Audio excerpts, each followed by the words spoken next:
মুবারক। সবাইকে পবিত্র ঈদুল আজহার অনেক অনেক শুভেচ্ছা। এবারের ঈদুল আজহায় আপনার পাশের প্রেক্ষাগৃহে মুক্তি পাচ্ছে আমার নতুন cinema Rockstar. Hi guys, breaking news. আসসালামু আলাইকুম, সবাই কেমন আছেন? প্রিয় সাকিবিয়ান ভাই বোনেরা, কালকে কিন্তু ঈদের দিন 2টার থেকে সিনেপ্লেক্সের শো সব বুকিং। বুঝতে পারছেন, যারা কুরবানি দিবে তারা তো যাইতে পারবো না, আর যারা কুরবানি না দিবে তারা যাইবো। কারণ আমি কালকে গরু বানাবো, আমি যাইতে পারবো না। আমি ঈদের পরের দিন ইনশাল্লাহ শো দেখবো। স্টার সিনেপ্লেক্সে যাব, মধুমিতায় যাব।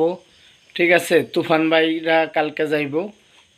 এই মধুমিতা আমার দাওয়াত দিছিল 11টা 12টার শো দেখার জন্য। আমি কইছি না, মধুমিতা 2টা বাজে শো ছাড়বো। কারণ 12টায় শো ছাড়ে না, তারা কুরবানি দেয়, গরু কুরবানি, তাদের স্টাফদের গরুর মাংস দেয়। বুঝতে পারছেন? তো সেই কারণে মধুমিতা ঢাকা, মধুমিতা মতিঝিল। এটা আপনারা সাকিবিয়ানরা সবাই জানেন, মতিঝিল যে সাকিবিয়ানের ঘাঁটি, সাকিব খানের মাটি, সাকিবিয়ানদের ঘাঁটি। ঠিক আছে, ওই মধুমিতা হলে সাকিব খানের পুরা ভক্ত যারা আছে ওরা যাবে।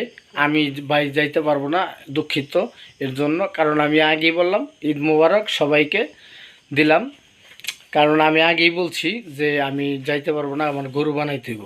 ঠিক আছে, বুঝছেন? তো যাই হোক, আপনারা ভালো থাকেন, সুস্থ থাকেন। সবাইকে সকলকে ঈদ মোবারক, ঈদের শুভেচ্ছা।